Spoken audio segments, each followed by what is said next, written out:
আমি এতিয়া বৰকোলাৰ পাম বুলি কয় এখন জেগাত পামত আহিছোঁ। ইয়াত আমাৰ হাইস্কুল শিক্ষান্ত পৰীক্ষাত যি কৃতি ছাত্ৰ ছাত্ৰীয়ে সুখ্যাতিৰে পাছ কৰিছিল তেখেতলোকক আমি এতিয়া বৰকোলা আমি বাবলা ভাই আছে, দলবিন্দৰ সিং আছে, আমাৰ বিজেন্দ্ৰ পাল সিং, লগত আমাৰ ৰিজিন্দৰ পাল সিং আৰু আমাৰ বৰভাই আগতে গুৱাহাটীত আছিল তেখেত, এতিয়া আমাৰ বৰকোলাতে। তেখেত আমাৰ প্ৰতাপ ছাৰৰ ভতিজা, তেখেতো আমাৰ লগত আছে। আমি এতিয়া সম্বৰ্ধনা দিব গৈ আছোঁ।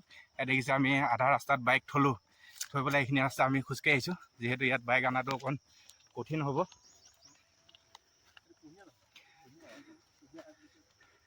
বাবলা ভাই কিবা ক'ব? সকলো মানুহে আজি বৰকোলাখন আগতে দেখিছেও, আজিও চাওক এনে এটা সুন্দৰ পৰিৱেশ য'ত আপুনি কুঁহিয়াৰ খেতি পাইছে। এই পামৰ এলেকাত এয়া চাওক কুঁহিয়াৰ খেতি বৰ্তমান আমি মাজত আছে। জিকা আছে, তুৰৈ আছে, অমিতা আছে, আম আছে, কঁঠাল আছে, চব অৰ্গেনিক হয়।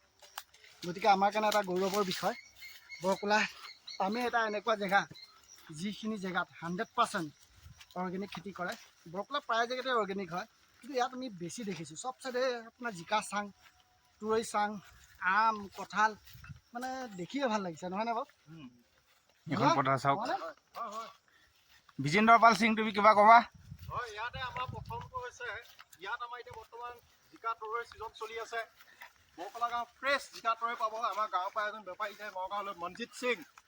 নগাঁওবাসী ৰাইজক, টাউনৰবাসী ৰাইজক তেওঁৰ পৰা কিনিবলৈ অনুৰোধ জনালোঁ। চব অৰ্গেনিক বস্তু পাব। কিডনী চিডনী বেয়া নহয়, বিন্দাছ 60-40 হৈ যাব, চিন্তা নকৰিব।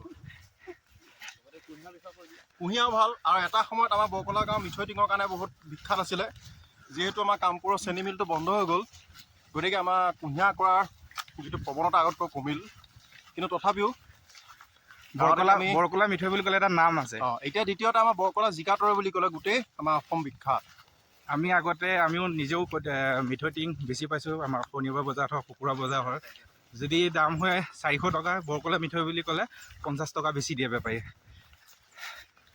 যি নহওক, আমি আগুৱাই আছোঁ। এতিয়া এইটো ঘৰলৈ আমি গৈ আছোঁ। এতিয়া কৃতি ছাত্ৰক আমি সম্বৰ্ধনা জনাবলৈ। লক্ষ্যজিতক লগ নাপালোঁ, তেখেতৰ দেউতাককে আমি সম্বৰ্ধনা জনালোঁ। তাৰপিছত আমি কুইন বৰদলৈৰ ঘৰলৈ আহিলোঁ। কওক। হায়াৰ ছেকেণ্ডেৰীত সুখ্যাতিৰে উত্তীৰ্ণ হোৱা আমাৰ কুইন বৰদলৈ, আমি তেওঁৰ ঘৰত আহিছোঁ এখন গামোচাৰে আদৰণি জনাবৰ বাবে। যিহেতু আমাৰ বৰকোলাৰ বাবে গৌৰৱ। ইমান সুন্দৰভাৱে, ইমান ধুনীয়াকৈ তেওঁ কষ্টৰ মাজেৰে সফলতা অৰ্জন কৰি আমাৰ বৰকোলালৈ গৌৰৱ কঢ়িয়াই আনিছে। গতিকে তেওঁক আমি আদৰণি জনাব বিচাৰিছোঁ। তেখেতৰ মাতৃয়ে তেওঁক বিচাৰি গৈছে, তেওঁ পথাৰত কাম কৰি আছে। গতিকে আমি কুইনৰ বাবে আমি অপেক্ষা কৰি আছোঁ। ধন্যবাদ।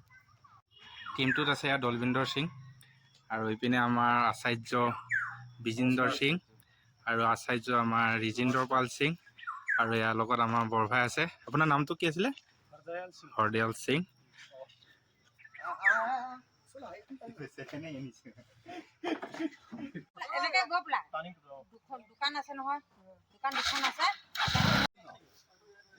আমটো ভাগ কৰ। এতিয়া কিয় গাড়ীত সোমাইছা কিয়? ভোলা ভোলা, আমটো ভাগ নকৰিলি সোমাই দিলি যে ডাইৰেক্ট।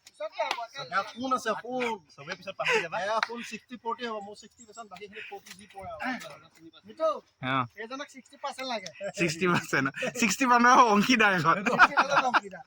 আমি গোটেইকেইজন 40%, আৰু আমি 1, 2, 3, 4, 5জন 40%, 60% হোল্ডাৰ এজন। হিচাপ হ'ব। আমি এনেদৰে আজি আগবেলা ভাগটো 5-6জন বন্ধু লগ লাগি কৃতি ছাত্ৰ ছাত্ৰীসমূহক শুভেচ্ছা দিয়াৰ লগতে আমি হাঁহি ফূৰ্তিৰ মাজেৰে দিনটো পাৰ কৰিলোঁ। আৰু আমি কেইবাগৰাকীও কৃতি ছাত্ৰ ছাত্ৰীক সম্বৰ্ধনা জনাইছোঁ। সকলোকে ভিডিঅ' কৰা নহ'ল, আৰু আমাৰ এই সকলোকে আগ্ৰহী কৰালে অমিত পাল সিং বাবলা বাবাই, তেখেতো আমি ধন্যবাদ জনালোঁ।